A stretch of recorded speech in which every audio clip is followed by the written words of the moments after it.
Welcome to our pre-recorded training. This is all about young carers and how you can make time for them. Today you will learn who young carers are. You'll learn a bit more about how to identify them. You'll learn about the impacts that being a young carer has on young people. And then we'll talk about how you can make time for them. So who are young carers?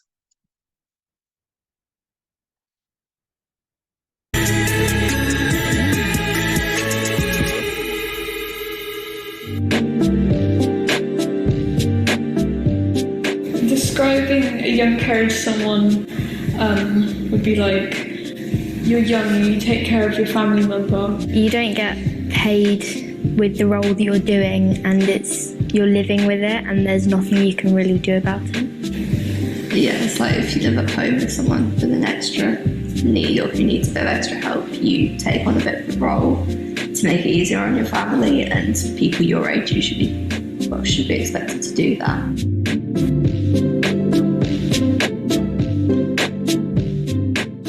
I would say a young carer is someone that looks after another person. Doesn't have to be older or younger than you, just another person in general, emotionally or physically, if that makes sense.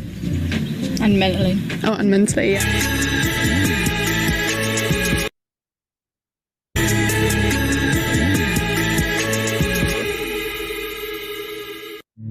Well, I would say it's a younger person that's like maybe has a role of looking after a sibling or like an adult or someone that like maybe might not have like a disability but something like along those lines to just like help them sometimes when they need it a bit more than like us.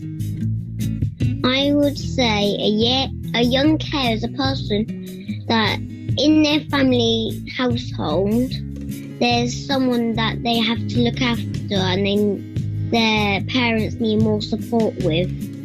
What I think a young carer is somebody who might have someone in their family that's ill, maybe they have a disability, a problem with like their mental health, and a young carer is someone who supports that adult or maybe sibling. So young carers are children and young people under the age of 18 who provide care, assistance or support to another family member who is either disabled, physically or mentally unwell, or has a substance misuse problem. They often carry out on a regular basis significant or substantial caring tasks. So they'll be taking on a level of responsibility that might be inappropriate to their age or development. This can include providing practical and physical and or emotional support. So who could they be looking after?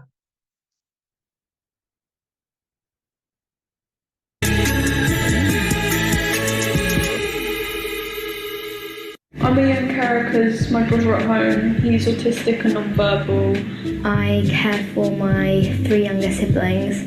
They all have additional needs or are being diagnosed with them. My younger sister is on the autistic spectrum, has sensory processing disorder. My mum has a condition called dystonia, and she at the moment is in a wheelchair. My mum's got a rare brain condition called Chiari malformation. So she suffers with hemiplegic migraines and it paralyses her down one side. My she's got type 2 diabetes. She's lost her sight over years. My dad would need like help because he can't like take my brother shopping. So I'd take care of my brother. I'd sit downstairs with him, make sure he's okay. I mainly care for my oldest younger sibling. I'm like with her basically 24/7. I help with my mum doing a lot of the jobs that she can't, and I have to look after my sister. I have to do the chore work around the house, like cleaning, 100%. changing beds, everything. Looking after the animals, taking them for walks. Showering. Yeah. Shower. Same. And then getting dressed. Yeah, getting dressed.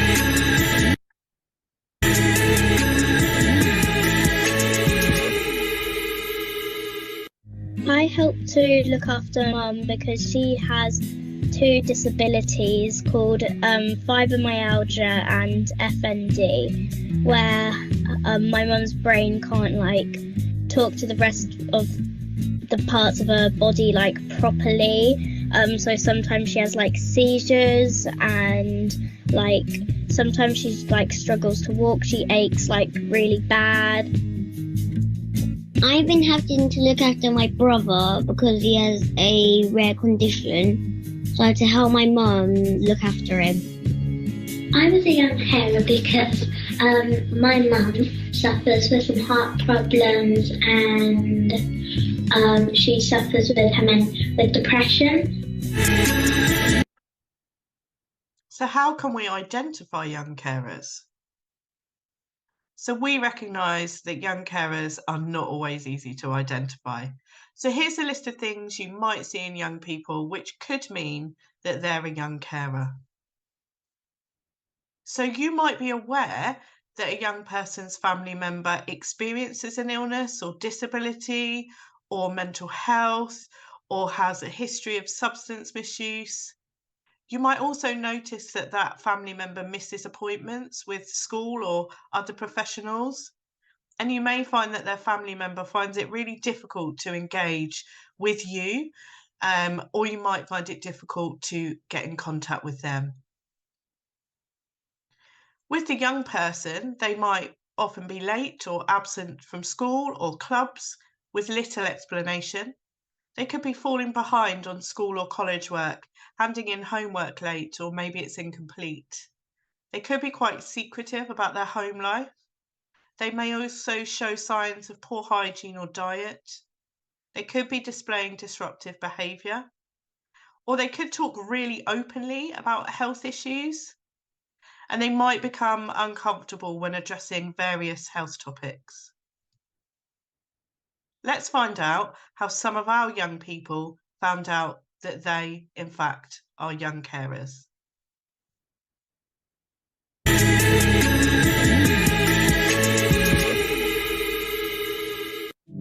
I was about 9 or 10 years old, and there was people at primary school saying like, oh, there's a young carer group who wants to join it. And then I read the questions. It was like, do you take care of a person at home that is like, who's like disabled or like mentally disabled kind of thing? And I was like, yeah, my brother. Yeah, I think for me it was when my sister was transitioning into year 7. The school, or the secondary school, got obviously they got given all of her information and learning disabilities, which there are so many that I just can't count. And they were like, okay, yeah, I think you are a young carer. I was like, oh, what is? Because I had no clue what this was. I didn't even realise what it meant. I didn't even realise it existed. When my mum first mentioned it to me, I was probably 7 or 8, and I think my sister was starting to struggle a bit. So mum like mentioned it to me, and was like, there was this group, I didn't know anyone, and it was like, I'll pass. And then I had a bad day. I was in year 7, and opened up a little bit to the school nurse. I mean, at the time I thought it was a mistake, but it's kind of helped me in the long run. And yeah, I started going to Young Carers Group. Just people like walking past you or peers at school, they don't know you're young carers. They don't know what's going on. I was identified as a young carer in year 9 by one of my pastoral workers at school. And because I sat down and spoke about it to him, and then it was like, he classed as a young carer, and I was like, what? I thought it was just a natural thing. Mine was a couple of weeks ago. I was finally classed as a young carer. So I have a counsellor at school, and I spoke to her about it, and she was like, I've known you've been a young carer for the past couple of years, but I'll just sign you down for it now.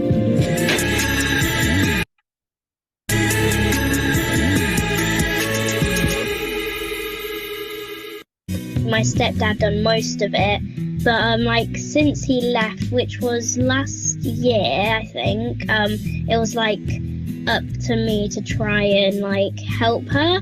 And I didn't really know much about like young carers things, so I just thought, oh, I'm just helping her like anyone would do, like helping someone. But then my mum like told me about like, oh, you know, you're really young, it's like you're caring for me, so you're technically like a young carer. And I was like, oh, okay. I think I heard it around 2 years ago. Around early 10 years old, and I found out I was a young carer because of what had happened with Mum, and that I needed some support because I wasn't doing very good. I wasn't very happy. I maybe kind of kept hurting myself, and Mum couldn't help with that, so she told social services, and they got sent to 33 involved, which I think has really helped me. Just persevering, like I don't hurt myself anymore. So how are young carers impacted? Caring for someone can be really isolating, worrying and stressful. And for young carers, this can negatively impact on their experience in education. Over a quarter of young carers aged 11 to 15 regularly miss school, and this can have long-term impacts on their life choices. 1 in 3 young carers said that their caring role makes them feel stressed. And research also shows that 23% of young carers in the UK said that their caring role had stopped them making friends. Another common problem for young carers is actually recognising themselves that they are young carers. It's usually only when they reach secondary school that they realise that their home life is different from that of their friends. So what do young carers tell us about the negative impacts on them?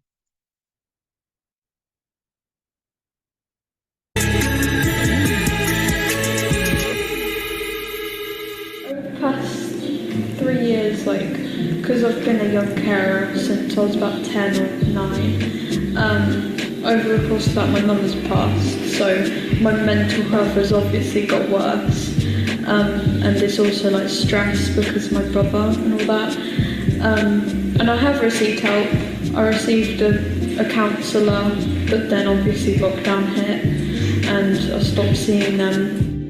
I don't think it's my mental health that I'm really concerned about. I think it's more emotional support for me.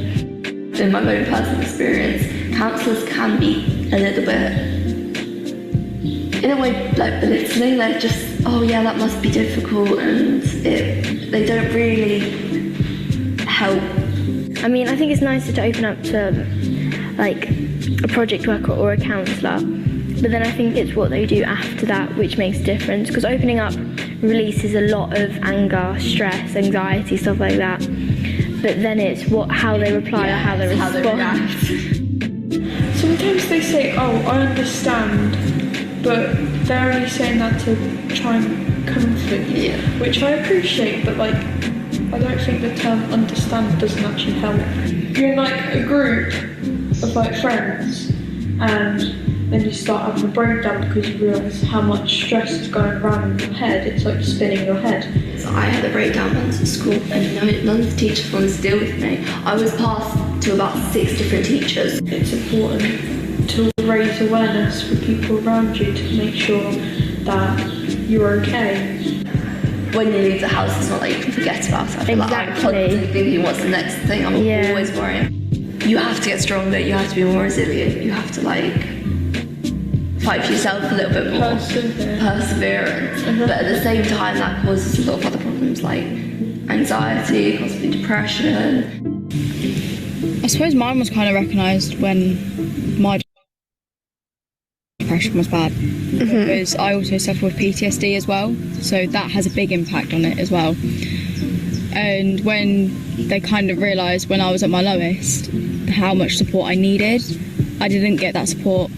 It's more of the professional side that I needed. Been on the waiting list, and it was like, well, I don't need you now, I needed you 2 years ago, at that moment in time when I was at my worst. I didn't really like tell anyone about what I was going through, because I thought if I told people, like about my mental health, it would be like I was like attention seeking, and then I didn't want to tell my mum in case she just, I don't know, if she panicked or if she worried, and that would be my fault, because what I was going through, why would I need to tell other people, because it just makes their life worse. Then it got to the point where the school counsellor wouldn't see me. She was like, yeah, I'll see you on this date, and then she never did. So I'd be like, right, I clearly don't need counselling. If she doesn't think I need it, I don't need it. So I'd push it back, and to the point where I tried to kill myself 6 times, and then I was like fully out of it. And then I got like put into hospital, and it was like an emergency, and I finally got the help I needed, but it took like 4 years of like people noticing I was sad but didn't want to help. And then now I've been in therapy for 2 years, nearly 2 years. In December I'll be finishing, so it's quite scary, but it's been a good process. It's helped a lot. But with young carers and people overall, it needs to be recognised a lot earlier. Like, I get people are trained in that sense, but unless you've been through it, you can't. How can they sit there and be like, oh yeah, I know what you're going through? You don't. Unless you've been through it, which I think is one of the problems. I hate that saying, oh yeah, I understand what you're going through. No, you don't. You can empathise with me, possibly, and sympathise, but you cannot understand. That's a whole different... No one can understand completely what anyone's going through.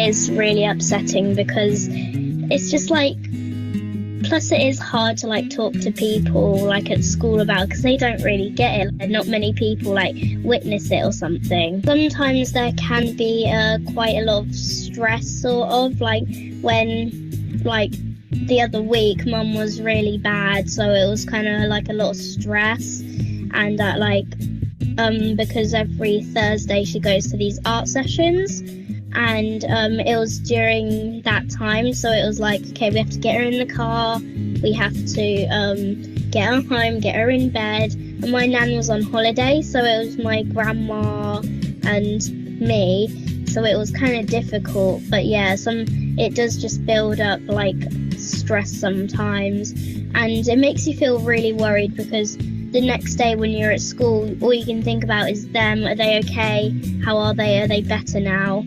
When I was upset one day worrying about my mum, one of my friends went, oh, isn't Brooke's mum the one that always has to go in the wheelchair and like can't function properly? And that made me really upset, because I was like, you don't need to say that. I didn't like that very much, because it's not my mum's fault. She can't help it.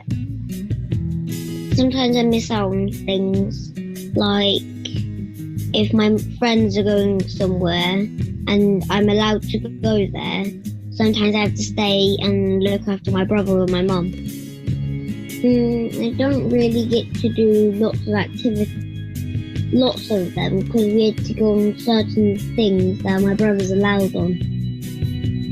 Yeah, we can't do like big areas, because otherwise my brother will have to go in his wheelchair, and then my mum will get tired out. I think the hardest thing about caring for mum is that if she's in a dark place, it can make me feel like I'm in a dark place, because I'm very attached to my mum. So when I see her upset, it makes me quite upset, because I try and help her, but it's not helping her really. And then it just makes me feel bad, because I'm like, oh, I should be helping mum. I realise that getting upset just puts more stress on her. So we have a bit of financial problems, and I find that most of the time I'm really wanting to go horse riding, but because of mum's depression, she can't work. She always tries her hardest. Even if she doesn't have the money, she always tries her hardest to try and find that money, and kind of like make sure that I can go horse riding every once in a while, which I think is really kind of her. It's not all negative, but don't just take our word for it. Being a young carer has made me more resilient and enabled me to draw on my own strengths to manage difficult and challenging situations.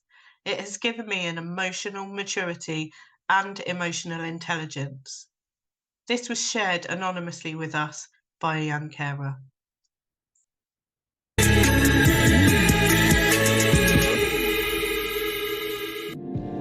I feel proud because it's like a role that like is special to you, and it's like you'll have it for the rest of your life. I've got given responsibilities that I know most people my age wouldn't have been given. I mean, I'm proud because it gives you more like experience and stuff, so you're a little bit more prepared for like what's ahead, like if you have kids and stuff. They'll sometimes think of me as more mature for my age or something like that, and then they'll ask me to do more things that possibly they wouldn't have asked other people my age to do. That's brought me to thinking of what I want to do in the future, and that's made my decision quite big, because I've been thinking about it, and I want to be like an SEND teacher, which is working with children with special educational needs and disabilities. Kind of opens some pathways that I probably wouldn't have done if it wasn't for being a young carer. Yeah, I mean, you have different relationships with people, you get more opportunities. Well, two of my positives for sure is the fact that I've like got the life skills now. So like cooking and cleaning and look like, it may sound silly, but how to work a washing machine. Yeah. Like, not many other 16, 17 year olds know how to do that. Yeah. Or like medications, things like that, of what medications work with what and what you can and what you can't do on them. Like, kind of gives me like a lot of life skills. Yeah. 100% a better relationship with my mum than I would say most parents and teenagers do. We have such more of a better understanding with each other. It makes me a really empathetic person and like a sympathetic person, so I can understand on a whole different level. And it just is actually really helpful, and it's kind of helped me to know what I want to do in the future. I want to work in the social work industry to like help people like me and my mum. So what can you do to make time for young carers? Depending on your profession, there are lots of things that you could do to make time for young carers. So let's take a look at some of those ideas. Could you organise some fun and activities for young carers? Or perhaps you could just give young carers advice and emotional support. Maybe you could really consider what is appropriate for them, such as a mental health referral for some support. Help the family to access people like early help, targeted services, or even social services. Talk to the young carer school. They may be unaware that that young person is currently a young carer. Maybe you could just host a nice chill out session for young carers to meet each other, have a break, have fun, and just be a child. And what young carers say they would like from you.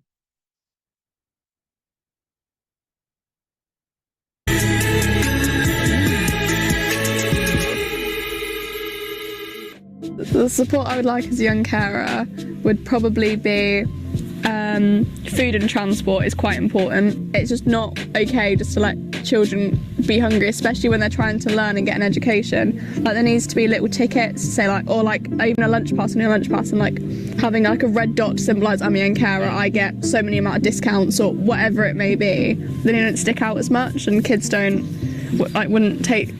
bully you or mock you. Yeah. Would you like a teacher or a member of staff to go with you to the food bank and help you, and then we can take it back to your mum? Even just having like a social support group in a secondary school. That's not a counsellor, that's not a teacher, that is someone there just to help around. So that would be so helpful, completely. And people just don't think about it from our point of view enough. They think, oh, poor young carers, sympathy vote. That's not what we want. We want help. We want someone to do something about it and help us more than just giving us sympathy. Like, I would want some more people to like open up about them being a young carer. Like, more people join in, so like a lot more people could like get to know people who are like the same. I think for me, definitely being recognised from a younger age, because the later you're like defined as a young carer, sometimes the harder it can get because you've been through all of the tough part. I mean, I think teachers should have like proper understanding and training so they can like help a bit more. Yeah, I think they should like get a bit of training with it. I think they should, like, even if they had one staff meeting dedicated to young carers and the champion, yeah, like the champion or like Becca or Charlotte come in and speak about young carers, and then maybe some of us as well. Yeah, maybe some of us. Like as for well. an example, like if I went into a meeting with like all my teachers and the champion, they could explain the role. I'd actually then feel more comfortable in saying I couldn't do my homework. The support for young carers to have in the future, that I'd like anyway, and for future generations as such. So I feel like they need to be more specialised support groups and meetups. So they have an email, we have a support group going on at so-and-so at so-and-so time for ages 15 to 17. So you know it is your age group. You may even find someone that lives 2 minutes around the corner to you. Like, it needs to be access for everyone to go, not just people who have a car or whatever it may be. Like, and it needs to have wheelchair access, it needs to have everything possible. And I think it'd be good for adults to have that as well, for the people. Parents, young carers. Schools need to be made more aware of it. And communities, not just schools, communities need to know that as well. And do little things in the communities as well. And there needs to be more support in place for like school kids. Yeah, and it shouldn't take years for them to get help. It should be a straight away thing. You see signs of a young carer, maybe they haven't openly said it to you, but you pull them out, not in class. Don't never do it in class, do it in form time. Someone has these feelings and need help, it needs to be dealt with straight away. Like, even if it's just an assembly, it's just to remind kids that there are other kids out there that are in the same position as you. There is support, this is the support. Give the contact details, and if I know for a fact that we had a meeting about mental health, well, like an assembly. There was like, if you struggle with mental health, stay behind and we can talk to you. No, that's singling people out. No, you don't want to stay behind because your whole school, your whole year is then going to know. I wouldn't mind going into schools and presenting what a young carer's like. I would quite like that. Yeah, and just saying to kids, like, we are young carers. We have been there. We missed out on our childhood. You're not the only ones. Yeah, they can have a room allocated for that day for the young carers that have come in, that are visitors, that can then take the child away and sit down with them. And you may see, the teacher may start to see a different side of kids that they didn't even know that was there. Young carers going into schools, explaining it and the severity of it, because some people are classed as young carers from just like giving their parents some tablets. But you're still being a young carer.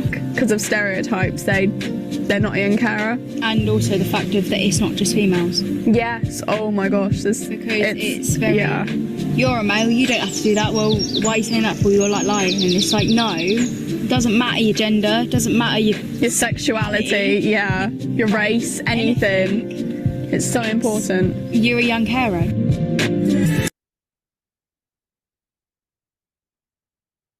Thank you so much for listening to this training today. Here is a slide with all of our contact details. We hope you have found this really useful. If you have any questions or any feedback, please do email us youngcarers@centre33.org.uk. Thank you.